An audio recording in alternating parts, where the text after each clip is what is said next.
P de A de A de L de el idioma es el inglés que llamamos como idioma, ¿cierto?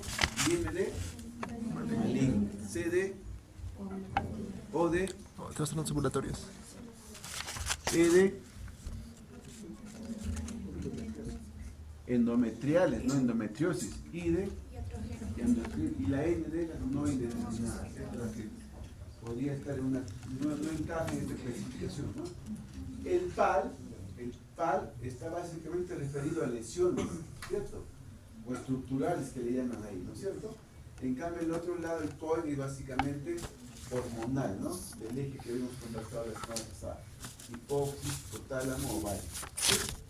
Vamos a tratar de entregar esto del pánico. El primero es el pólipo, ¿no es cierto? El pólipo. Entonces, en el caso del pólipo,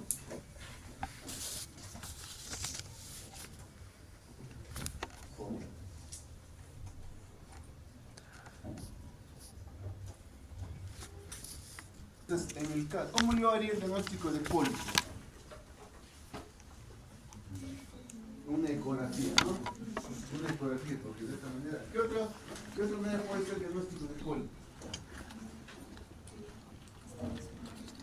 ¿Qué dice la literatura? Una esteroscopía, ¿no? La esteroscopía es a ingresar un lente a través del orificio cervical interno y luego la litura, ¿cierto? Pólipo. Y la primera es hacer la ecografía, ¿no es cierto?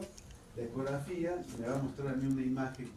Primero, el diagnóstico por ecografía, si eres muy experto, quizás lo puedes hacer, pero la idea que te va a dar la ecografía es que el endometrio va a estar más grande de lo normal. Entonces hay que saber qué día de ciclo está la paciente, ¿no? ¿Cuál es el endometrio cuando está más grueso? ¿En qué ciclo está?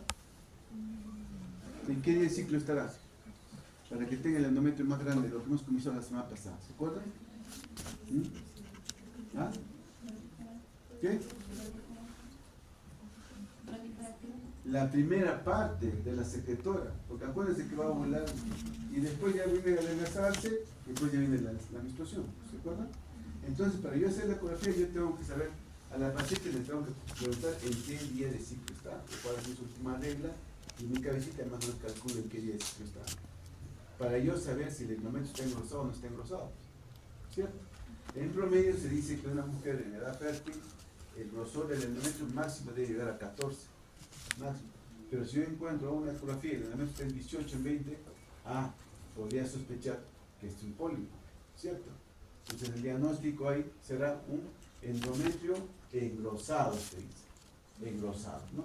No hay diagnóstico de pólipo. Como te digo, si eres muy experto, podrías hacer un diagnóstico de pólipo, pero el primer diagnóstico es endometrio engrosado, ¿cierto?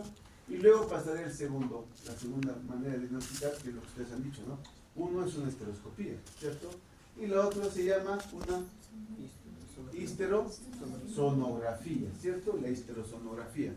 La histerosonografía es a través del cuello uterino, ingreso una sonda Foley, ¿cierto?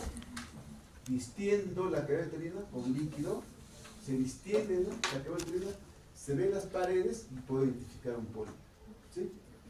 Lo vamos a ver acá, creo que hay un video.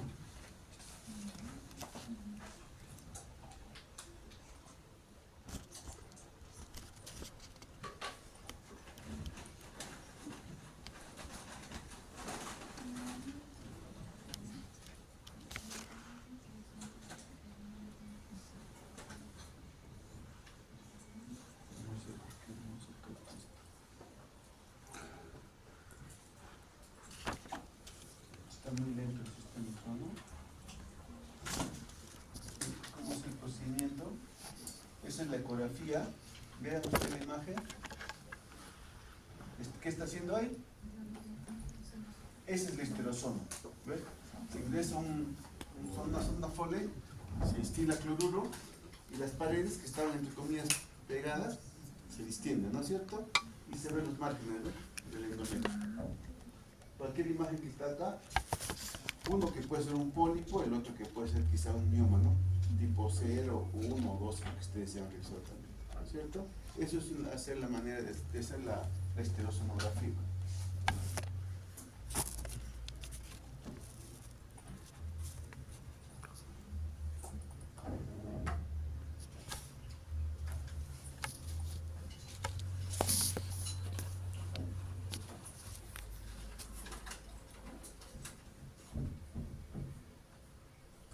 Ahí está, ecográficamente ven ustedes esta imagen. ¿Lo ven? ¿Ven? Se ven, ¿no? ¿Cuál es la característica del pólipo? Los rebordes son hipericogénicos. Mira acá. Este color, ¿ven? Blanquito, ¿lo ven? Miren acá el contorno. ¿Se ve? ¿Sí? ¿Sí? Esa es la característica del pólipo. Los bordes son hiperecogénicos. ¿Están viendo la imagen? ¿Sí? Sí. Esa es la característica del pólipo. Ecográficamente yo lo puedo ver, ¿sí? Pero es mejor hacer un estrosoma, una estroscopía para estar seguro del mismo. Porque también quizá podría ser un mioma, ¿no? Entonces para eso hay que hacer mejor una estroscopía. Pero ya vean ustedes que la imagen característica de un pólipo es que los contornos son hiperecogénicos, no se olviden.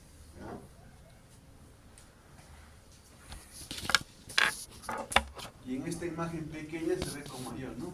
¿Ven? Esta parte hiperecogénico y hiperecogénico, ¿sí?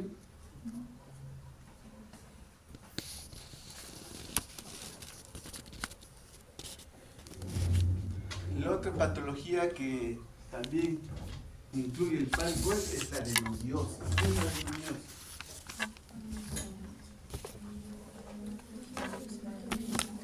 ¿Cómo?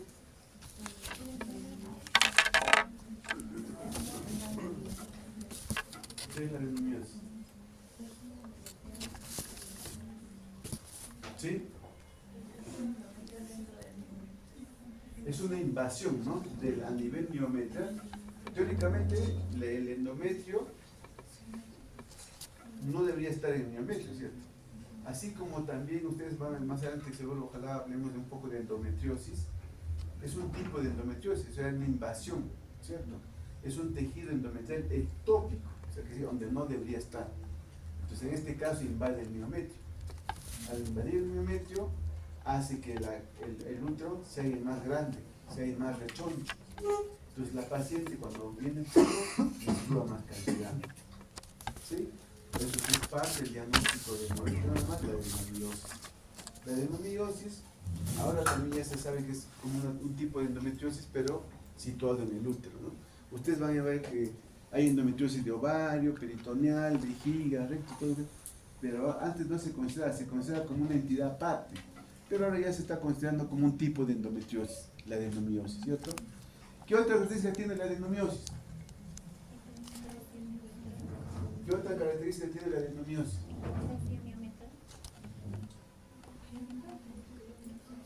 Aumenta el útero. ¿Qué otra característica tiene?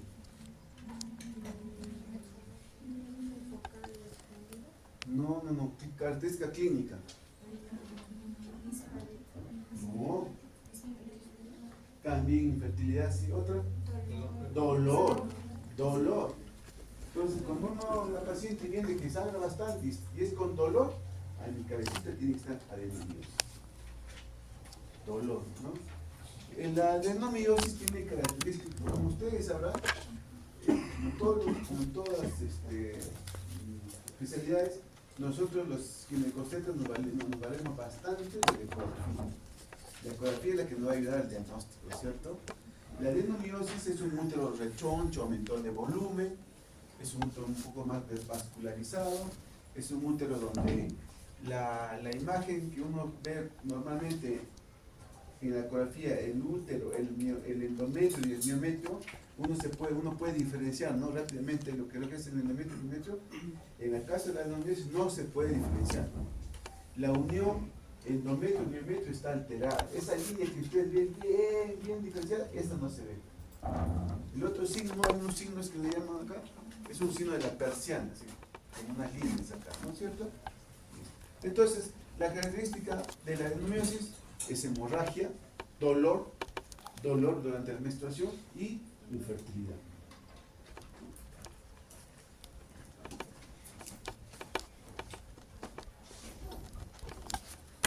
Ahora pasamos a los miomas, ¿no? Al leiomioma.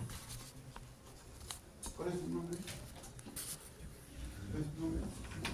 ¿Ah? Giuseppe.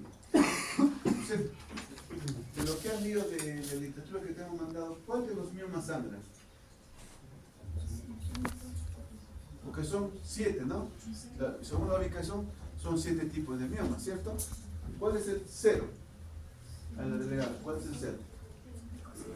Pero, ¿cuál es la característica del 0? De lo que dice la literatura. ¿Ya? O sea, todo el mioma está dentro de la cavidad endometrial. O sea, 100% del volumen del mioma está dentro de la cavidad endometrial. Esa es la característica. El tipo 1.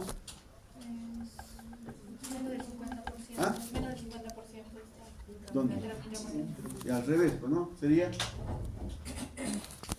más del 50% está en la cavidad endometrial. Eso es el 1. Más del 50% está en la cavidad endometrial. ¿Cierto? El 2. El 2. ¿Dónde? Ya, claro. O sea, al revés, menos del 50% en la cavidad endometrial. ¿Cierto? ¿Sí? ¿Entendido? Porque eso es, ¿cuál es el 3? El 3, ya, pero ¿qué más? Que está en contacto con el endometrio. Muy bien. Entonces, cuando viene una paciente por sangrado y la paciente dice, doctor, yo me he hecho una ecografía anteriormente y estaba sangrando, entonces mi cabecita está, ya. Si está sangrando debe ser 0, 1, 2 o 3. El mioma tipo 4 no se acompaña de sangrado. El 5, el 6, el 7 tampoco. ¿Me dejo entender?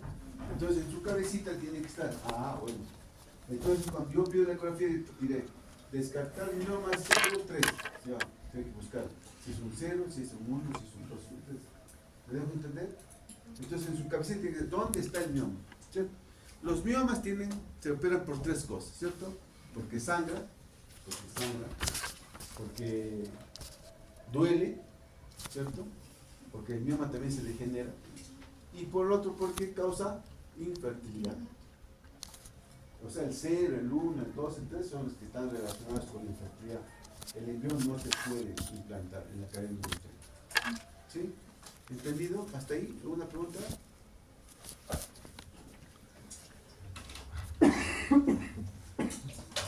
Doctor, los signos de adenomiosis y leomiomas son similares, ¿no? Dolor, hemorragia e infertilidad. Exacto. Ahí está, dibujadito, 0, todo el mioma está en la cadena endometrial. 1, más del 50% del mioma está en la cadena endometrial. 2, menos del 50%. El 3 es el que está en contacto con el endometrio, ¿cierto?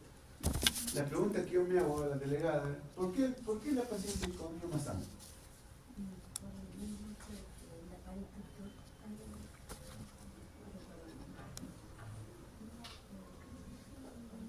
¿Cuál es tu nombre? Gresley, ¿por qué crees que el mioma sangra? ¿Alguien tiene la respuesta? Porque está vascularizado. Todos los miomas están ligados a la arteria. ¿Ah? Pero si estuviera acá, la arteria llega por acá, entre el cuerpo y el istmo. ¿Por qué sangra el mioma? ¿Cuál es tu nombre? Fátima, ¿por qué crees que sangra el mioma?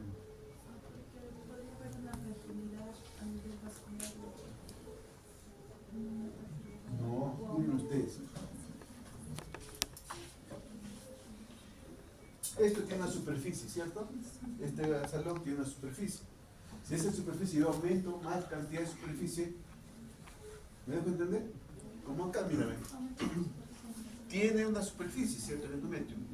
Este mioma, ¿qué ha hecho? Ha aumentado la superficie. Por lo tanto, hay más sangrado. ¿Entendido? Y 2, porque cada mioma tiene una vascularización, una neovascularización. Aumenta la cantidad de vasos. A diferencia del pólipo, cuando yo hago una ecografía, una histerosonografía, y veo una lesión, le digo, ¿puede ser un mioma? O quizás puede ser un pólipo. Pero ¿cuál es la diferencia? Es que el pólipo tiene un solo pedículo, un solo vasito. En el mioma tiene varios. Así diferente. ¿Entendido? Entonces el mioma hace que tenga más superficie de comercial, por lo tanto también más. El mioma está neovascularizado y eso hace que la paciente sangre más. ¿Entendido? Entonces, en resumen, Gresley, ¿cuáles son los miomas que sangran?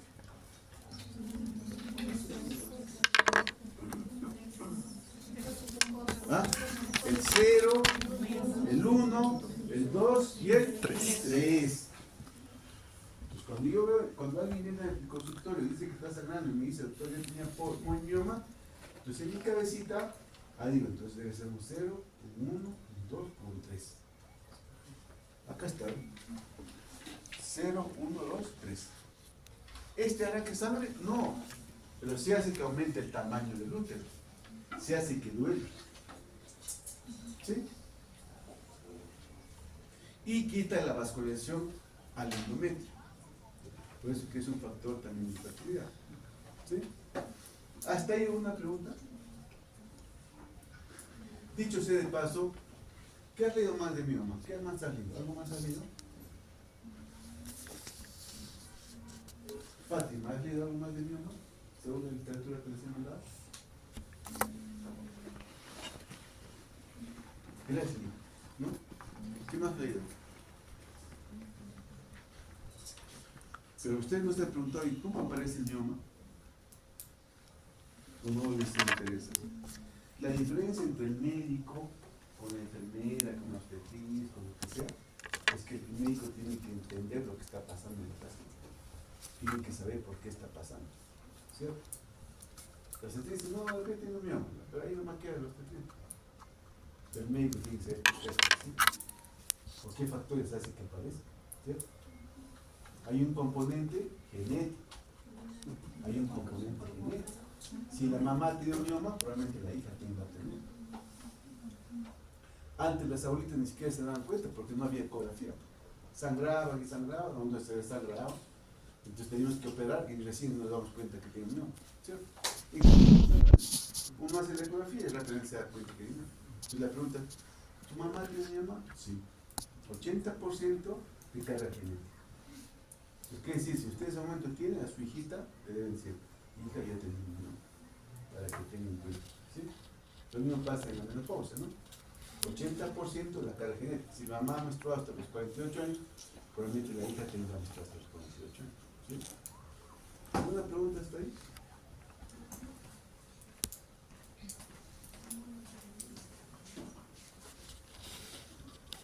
Y luego viene la maligna, ¿no? La maligna. ¿Cómo cuál? ¿Cómo cuál? Hiperplasia endometrial, ¿qué más? Leo un libro de literatura. ¿Ah? Carcinoma, ¿qué más? ¿El CHA de cervix estará incluido o no? ¿No? ¿Qué dices? El carcinosarcoma. Sí, está bien, pero el CHA de cervix está incluido, ¿no? ¿Por qué? Sí, también es a causa sangrado. Ahí dice malignos, ¿no? ¿Cierto? Que incluye las hiperplasias endometriales, ¿cierto? El CHA de endometrio, el CHA de cervix, ¿en qué momento sangra? Dicho sea de paso, ¿cómo comienza el problema del CHA de cervix? Primero, ¿qué aparece? ¿O qué es necesario?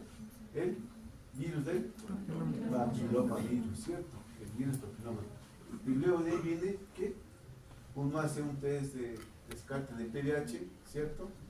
Luego de eso, uno le pide un Papa Nicolau. El Papa Nicolau es un medio de tamizaje nomás, ¿cierto? No te hace el diagnóstico, ¿cierto? La gran diferencia o gran problema del Papa Nicolau es que su sensibilidad es baja, llega al 30-40%. Significa que de 10 mujeres que tienen la lesión, el Papa Nicolau solamente va a ser cuánto va a salir positivo, a 3 o a 4. No significa que las otras mujeres que también el Papa Nicolau está negativo no tengan la lesión. Ese es el gran problema del Papa Nicolau. Por eso que se recomienda que las mujeres sean cada año, porque la sensibilidad es baja, ¿cierto? En cambio, cuando tú te haces el test de COVAS o cualquier otro test de captura de PDH, te sale positivo, con esa misma muestra se hace el Papa Nicolau en base líquida y te dirá lesión infectal de bajo grado o de alto grado, ¿cierto?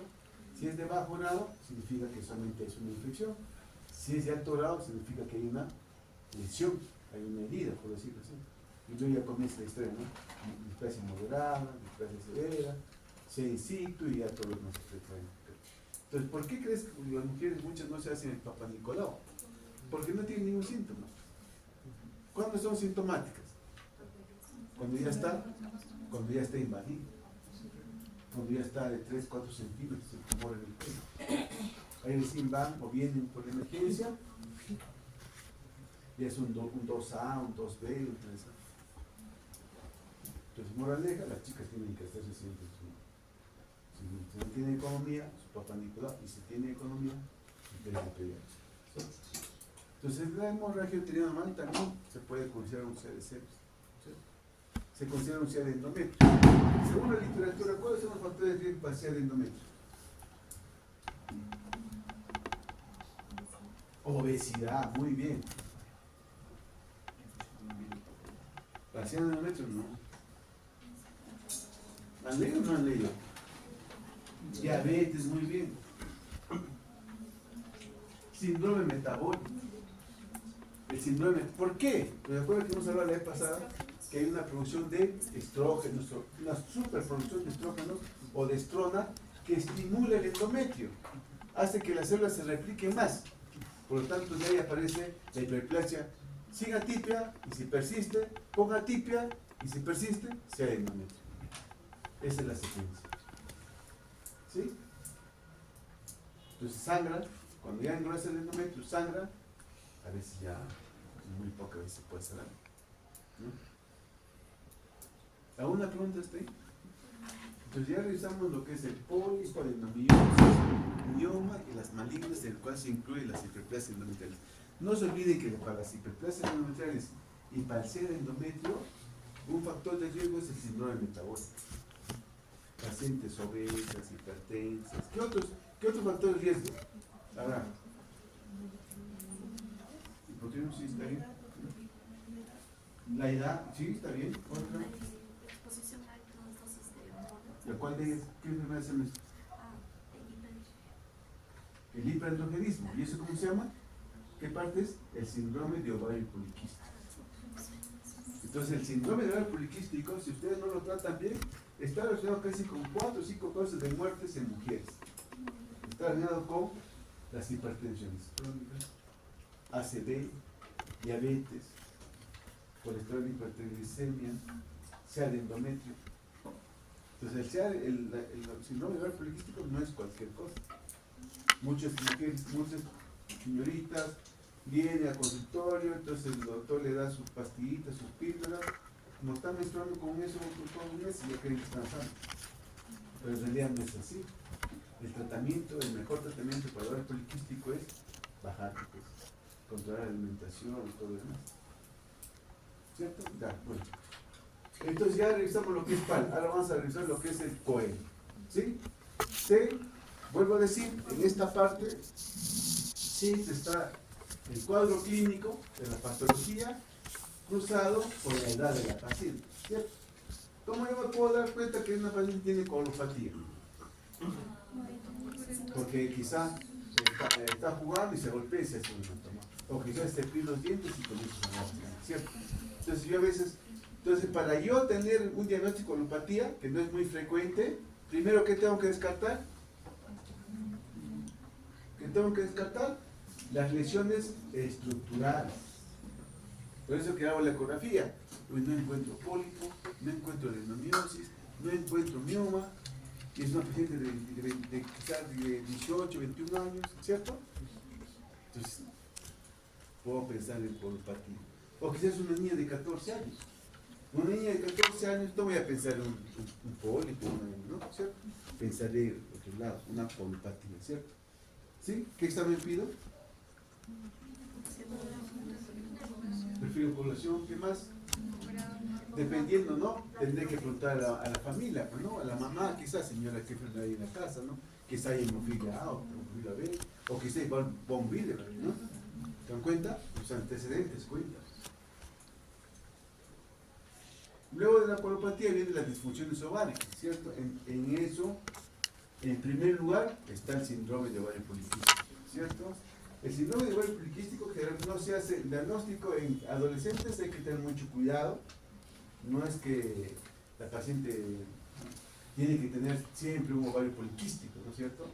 Uno puede ir, quizá ese día es porque el ovario poliquístico significa que en unos meses hay oligomenorrea, oligoovulación. Significa que en algunos meses está ovulando la paciente. Quizá ese día viene la chica y le hago la ecografía y está ovulando. No quita, ¿no? No quita el diagnóstico. Porque según los criterios Rotterdam dice, 2 de 3 hacen la diagnóstico, ¿cierto? ¿Cuáles son los criterios Rotterdam? Oligoovulación, ¿qué más? ¿Qué más? Ovario poliquístico y manifestaciones androgénicas. ¿Y qué son las manifestaciones androgénicas? Hirsutismo, acné, vello, ¿cierto? ¿Sí? Esas son las manifestaciones androgénicas. O sea, vuelvo a decir, no necesariamente la paciente tiene que tener ecográficamente el ovario poliquístico.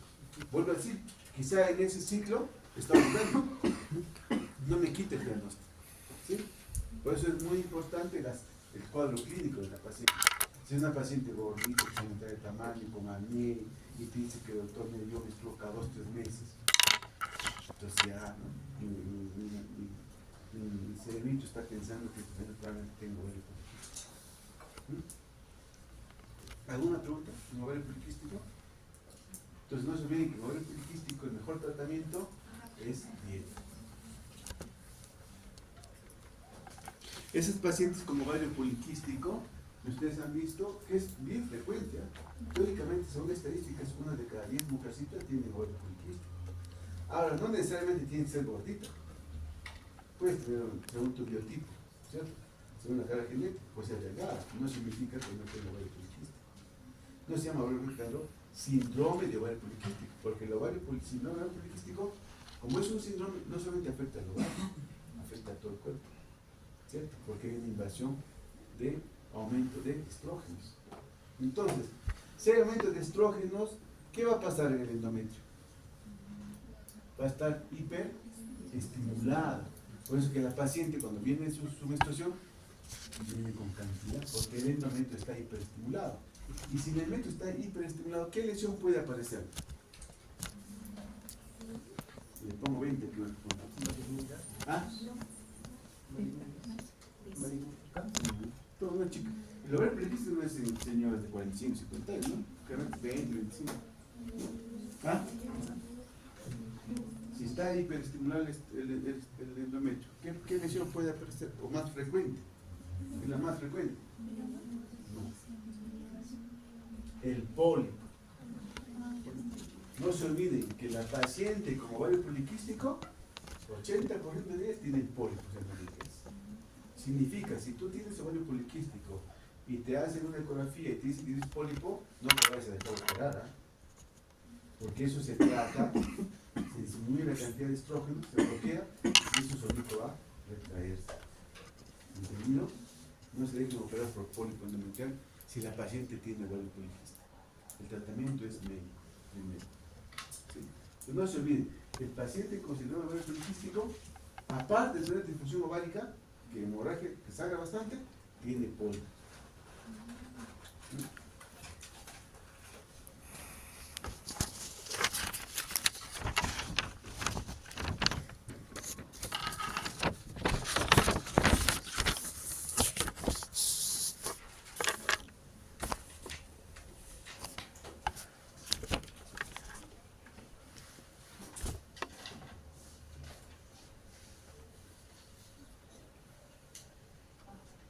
Y luego viene el endometrio, ¿no? El endometrio ya, pero no como lesión, ¿cierto? No como lesión, como una hiperplasia o un ser endometrio. ¿Qué pasa? En estos pacientes, claro, lo primero que yo tengo que hacer es descartar. Vuelvo a decir, cuando viene una paciente con hemorragia y tiene anemia, lo primero que yo voy a descartar son lesiones estructurales, ¿cierto? Si no hay eso, entonces me paso a este lado, pienso en lesiones no estructurales, ¿cierto? Entonces una de ellas es que, ¿por qué el endometrio sangra, no? Ustedes saben que tiene que haber factores angiogénicos y factores antiangiogénicos. Entonces en estas pacientes que tienen hemorragia uterina normal por factor del endometrio, en estos casos, es que probablemente la prostaglandinas F2 está disminuido, o si no la prostaciclina está aumentada. O sea, los factores angiogénicos están aumentados, o si no, perdón, disminuidos, los factores antiogénicos están aumentados. Hace que la paciente sangre más de lo normal. No es muy frecuente, pero sí en unas pacientes se ve esto, ¿no? A veces se van a dar cuenta, ¿cuándo sucede eso? Cuando la paciente usted le hace muy legadito, por algún motivo, y no para el sangrar. Ya le alegraron y no para el sangrar. Por favor. Porque realmente los factores antiangiogénicos, los que contraen, los vasoconstrictores, la cantidad de receptores está disminuyendo, por lo tanto no para el sangrar.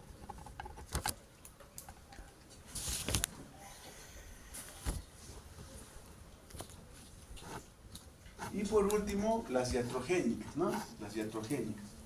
Un ejemplo de iatrogénicas, los anticonceptivos, ¿cierto?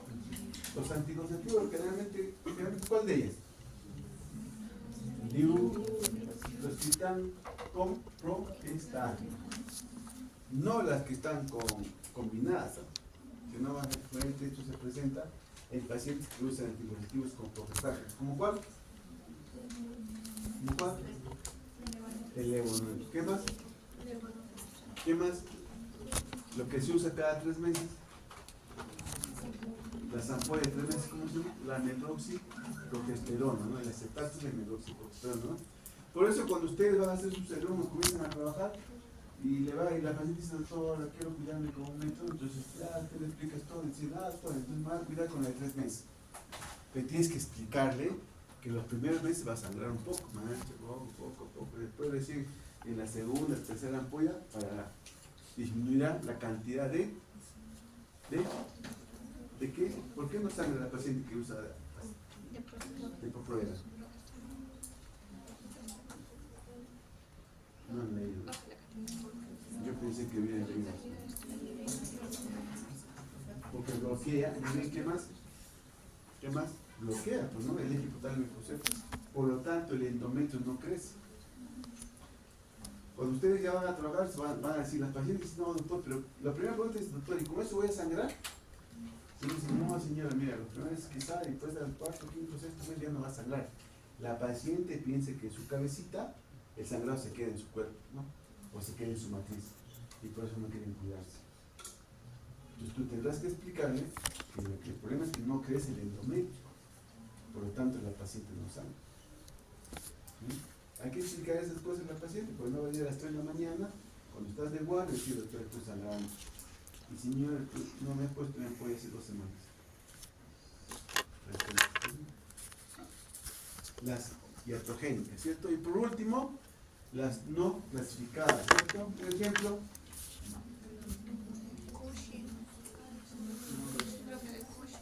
la malformación. Otro ejemplo. Ya. Ismos. ¿Qué es el ismocel? Tu respuesta está bien. ¿Qué es el ismocel? ¿Alguien sabe? El ismocel, cuando uno hace una cesárea, hace un corte a nivel del útero, ¿cierto? Entonces, cuando cicatriza, debería cicatrizar así, ¿cierto? Vean mi manito, ahí. Así debería cicatrizar, ¿no? Afrontado, ¿cierto? En este caso cicatriza así. ¿Ven ustedes? Hace como una cartita. Se aumenta la cantidad de tejido endometrial.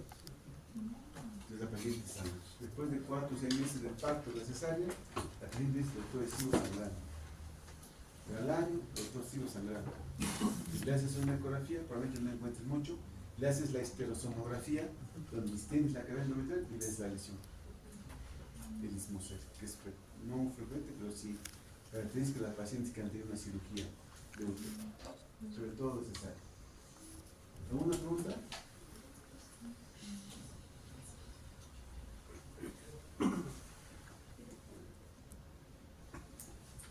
¿Alguna Entonces vamos a repasar P de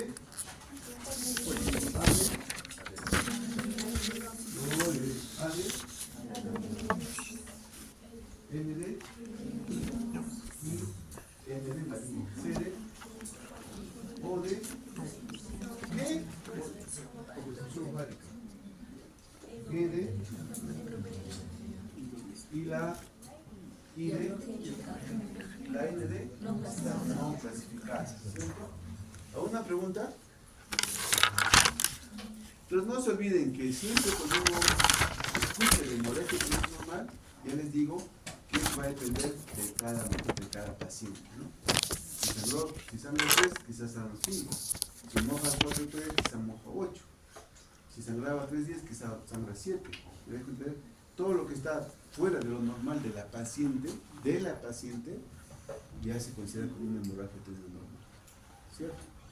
Pues siempre no se olviden que ese PALCOI tiene que estar correlacionado con la edad de la paciente, para que ustedes puedan rápidamente quizá llegar al diagnóstico.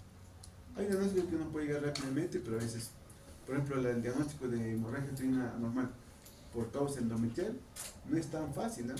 No es tan fácil. En cambio, si veo un mioma, probablemente la lo voy a ver, un pólipo lo voy a ver, una nuez quizá también lo voy a ver, la maligna, que es un endometrio, lo voy a ver, una polifusión ovárica como ovario poliquístico, probablemente lo vea, ¿cierto? La polopatía, perfección, hemofilia A, B, factor de von Willebrand, ¿cierto? Probablemente la endometriosis es un poquito difícil. ¿Sí? ¿Hasta ahí alguna pregunta? ¿Más o menos entendido? ¿Sí? Listo. ¿Qué tal las preguntas?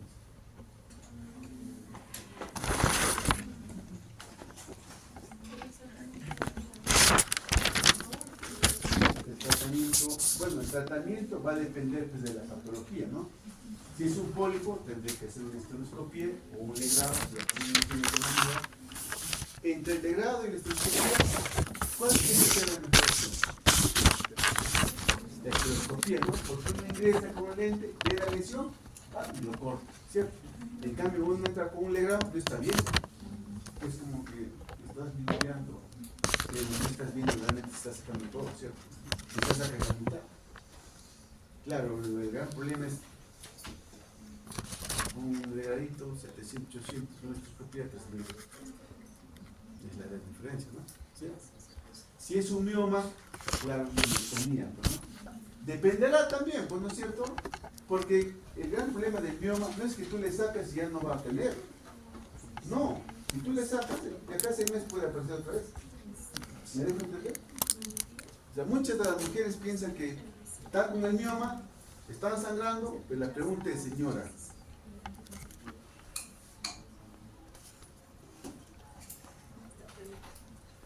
si la paciente está sangrando y tiene 25 años, digamos, y es un mioma tipo, digamos, tipos, no sé, pues tipo 1, quizá le puedo hacer una esteroscopía, ¿no? Pero ¿qué haría yo para que no vuelva, o tratar de que no vuelva a aparecer? Porque no significa que si yo saco el mioma, no va a volver a aparecer, ¿eh? Ese es el gran error de muchas de las pacientes que piensan que cuando uno saca el mioma ya no va a volver a aparecer. Porque ustedes saben que las células son microscópicas, o sea, como tú dejas una celulita ahí en el útero y eso se replica. Porque el mioma es dependiente hormonal, dependiente de los estrógenos, ¿cierto? Por eso es que una postmenopáusica de 60 años no va a tener mioma, ¿no es cierto? Porque es dependiente hormonal. Entonces, si yo saco el mioma, yo le tengo que hacer la determinación. ¿Cuál es el objetivo de sacar el mioma? Uno, quizás porque sangre sí lo voy a sacar, pero tendré que hacer algo para que no vuelva a aparecer, pues. Porque si no, de acá a 6 meses voy a tener que operar otra vez, ¿cierto? Entonces, ¿qué hago para que no vuelva a sangrar? O no vuelva, o disminuya el riesgo de que aparezca, o si aparezca no crezca rápidamente. Porque yo le pregunto a la paciente, Carolina, mira, tú tienes un mioma tipo 3, mide 6 centímetros y ya está, te lo voy a sacar, ¿ok? Punto 1. Pero tú tienes deseos de embarazarte, si te dice que no, ¿cuál es el sentido de sacar el mioma? Porque yo sé que ese mioma de acá a 4 meses, 6 meses, un año va a volver a aparecer. Tendré que volver a operar otra vez. Claro, a mí me va a pagar normal, ¿no? Pero yo pienso en la paciente, no es tan correcto lo que yo estoy haciendo. Claro, usted va a ver en la calle, lo opera, ¿no? ¿cierto? Pero no te va a decir eso. No te va a decir, Carolina, si yo te saco el mioma, no significa que cada un año no vuelvas a tener. La probabilidad que vuelvas a tener es casi 50%. Entonces, ¿tú te darías operar así? Entonces, te preguntaría, doctor, entonces, ¿qué puedo hacer? ¿Cierto? ¿No es cierto? Porque si el mioma, en tus planes no está embarazarte, sacar el mioma, sabiendo que puede aparecer de acá 3, 4, 5, un año, no es tan correcto, ¿no? Mejor le pongo un dispositivo que se llama Mirena, ¿no? ¿Has escuchado de Mirena? Que es el DIU con levonorgestrel. Le pongo el mioma, le pongo el Mirena, ese Mirena, ¿qué efecto tiene? Que no crezca el mioma. Porque el crecimiento no sea tan rápido. Quizás le puedo decir, mira Carolina, le pongo el dispositivo y vemos cómo vas. Eso disminuye el sangrado, hace que no crezca rápidamente y vamos viendo. Esa es una opción. Que es la mejor opción, que a mi parecer. Porque si tú tienes 27, 28 años y tienes 2, 3 miomas, y te saco los 2 miomas, va a aparecer 6, 7, 8 miomas. ¿Entendido? ¿Así? Entonces hay que tener mucho cuidado cuando alguien le diga hay que operar. Claro, si tú tienes 45 años y ya tienes tus 2, 3 hijitos, no tienes más hijitos, es una opción. Sacar el mioma es una mejor opción, te saco el útero. ¿Cierto?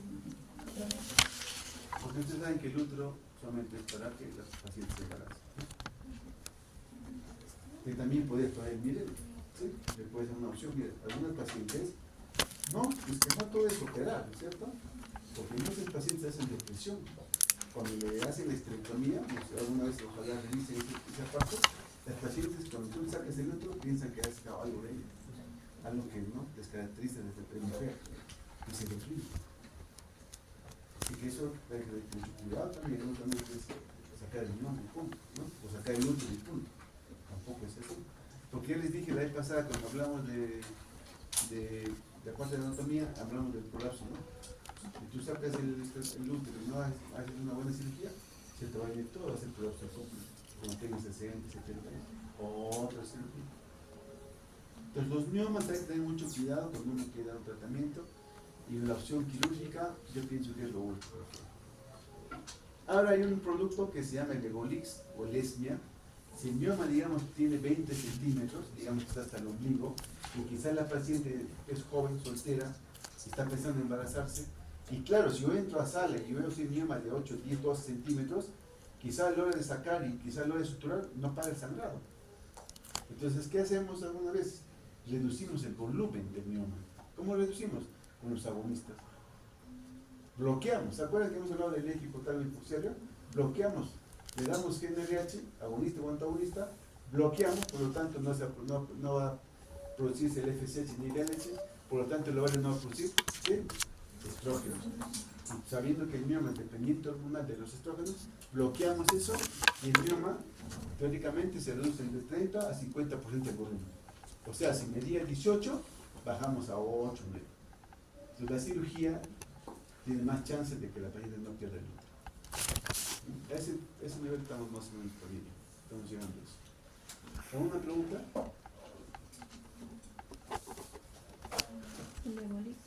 Eolix. Es un agonista. Pues hay dos, el ESME también, los prolio. Son agonistas o antagonistas de la GnRH. O sea, bloqueamos y ya no se produce nada en la cascada. Claro, la pregunta es, doctor, pero si lo bloqueamos, ¿qué va a producir? Si yo bloqueo, ¿qué va a producir? Amenorrea. Es como fuera una menopausia. Y la paciente va a tener características de menopausia. Dolor de cabeza, bochorno, sequedad vaginal. Por eso que se usa entre 3 a 4 meses. No se usa para siempre. ¿Alguna pregunta? ¿Más o menos entendido esta parte? ¿Sí? Listo, entonces el doctor Ayala ya va a venir, tómense un break. Cuando viene, les mando el link para los siguientes. Es un dispositivo que dura hasta 8 años.